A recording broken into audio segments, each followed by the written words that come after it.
Hey everybody, I'm Sean Swelling, a producer on SSX.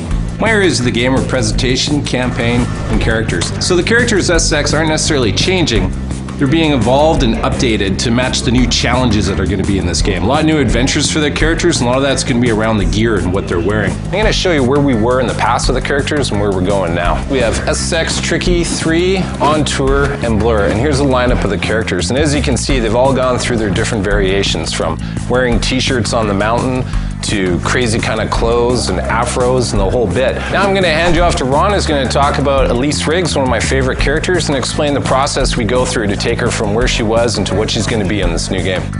I'm Ron Bignell, art director on this franchise, and I'm just going to take one of the characters here, run you through sort of a process in terms of how we're evolving our characters. It's about staying true to the franchise and bringing the SSX IP characters of the old and bring them into the SSX of the future. And there's a flavor that's going on here, which is more about believable gear, believable wardrobe, to enable the characters to exist and do their best in this more of a rough, natural world.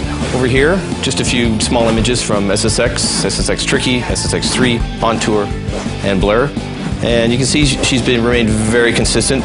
I think the artist, depending on who the character lead was, probably had a little bit of anatomical fun in terms of her build, but that's what character artists do. These images here is the current concept art that we're working with in terms of evolving Elise. This gives you kind of a look at the process we go through. I mean, you can just tell from a build and proportion, she's very true to where she was. I mean, this is not a simulation sports game. This is not anatomically correct models. This is, sort of superheroes in a snowboard. So we're pushing proportions, pushing scale, and well, that is there to support the over-the-top gameplay and the exaggerated worlds that they live in. So that's it for taking a look at the concept art and the process we go through to create our IP characters. Let's take a look at Mike Christensen's work. He's our character modeler lead, and see Elise in game.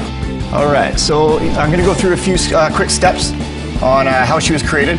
The first step is getting the concept, and then from the concept really getting a sense of proportion and scale of the character. Here we're just showing a quick demo of the base meshes, where you start from. Once that step's done, we get into a software package where it's more all about the detailing, things like wrinkles, materials, pore detail. Once all the high resolution details are done, what we do is we bake them down to textures and then apply that to the game mesh.